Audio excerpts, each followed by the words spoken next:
పెద్ద మొత్తంలో అప్పులు ఉన్నట్లయితే కనీసం 11 ఆదివారాలు ఎక్కడైనా పారే నీళ్ళల్లో ఇంగువ వదిలిపెట్టి రండి. 11 ఆదివారాలు పూర్తయ్యేసరికి మీకున్న అప్పుల సమస్యల నుంచి బయటపడవచ్చు.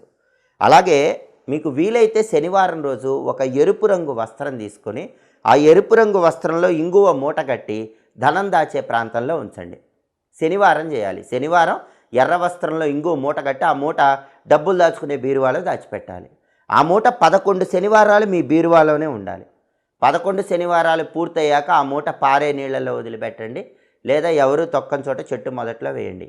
మీకు పెద్ద మొత్తంలో కోట్ల రూపాయల్లో అప్పులు ఉన్నా సరే ఆ అప్పుల సమస్యల నుంచి సులభంగా బయటపడవచ్చు. కాబట్టి పరిహార శాస్త్రంలోనే శక్తివంతమైనటువంటి ఈ ఇంగువ పరిహారాలు పాటించి తీవ్రమైన రుణబాధల నుంచి సులభంగా బయటపడండి. మీకు జీవితంలో ఎదురయ్యే అనేక రకాలైనటువంటి కష్టమైన సమస్యలకి చక్కటి పరిష్కార మార్గాల కోసం